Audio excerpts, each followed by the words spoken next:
Bon matin, chers frères et sœurs, c'est votre serviteur Francis Nkawala de l'église Parole de Foi.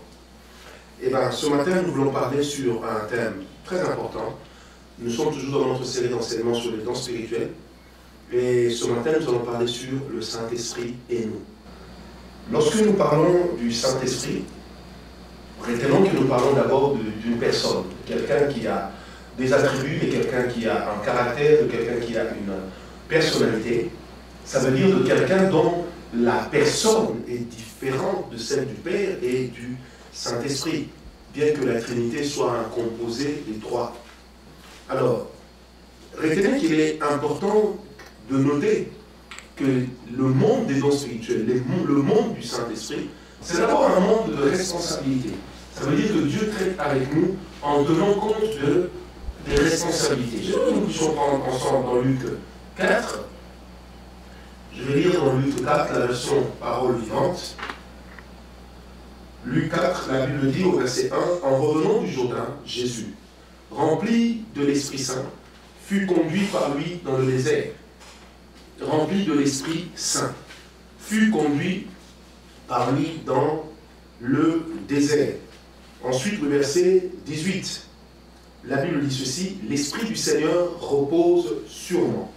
Il m'a consacré par son onction pour apporter la bonne nouvelle aux malheureux.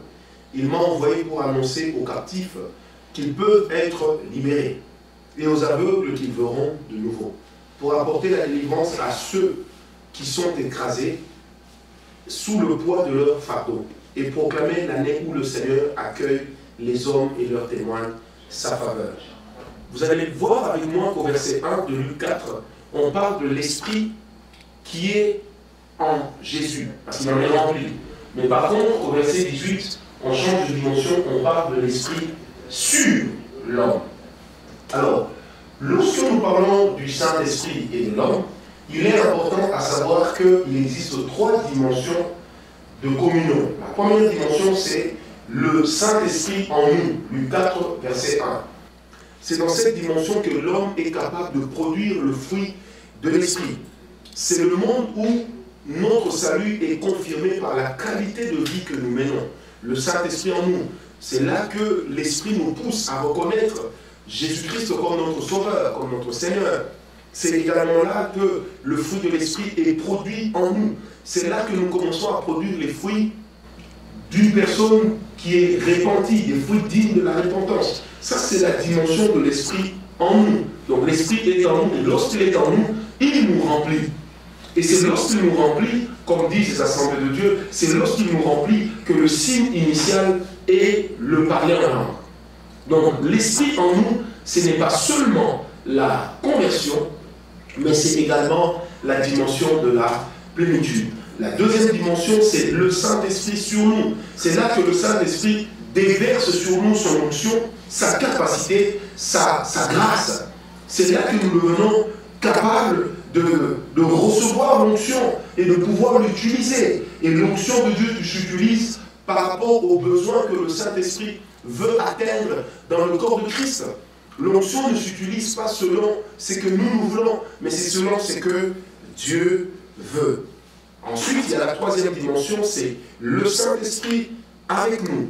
Vous savez, dans le psaume 110, verset 7, la Bible dit « Il boit au torrent pendant la marche, c'est pourquoi il relève la tête. » Donc le Saint-Esprit avec nous, qu'est-ce qui se passe? Là, c'est la dimension de l'intimité. Nous marchons avec lui, nous cheminons avec lui.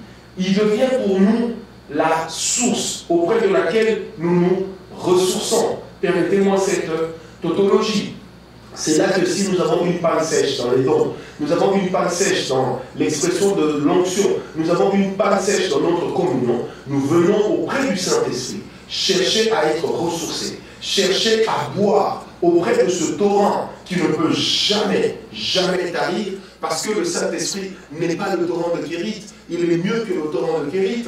Et le Seigneur Jésus lui-même a dit dans Jean 7, 37, l'eau que je lui te donnerai, elle coulera en toi jusque dans la vie éternelle. Lorsqu'il parlait du Saint-Esprit, je prie Dieu en ce moment que nous puissions vivre cette dimension, le Saint-Esprit avec nous, le Saint-Esprit sur nous et le Saint-Esprit en nous, afin que nous soyons des vrais témoins de Christ, démontrant sa puissance. Au nom de Jésus-Christ, Amen.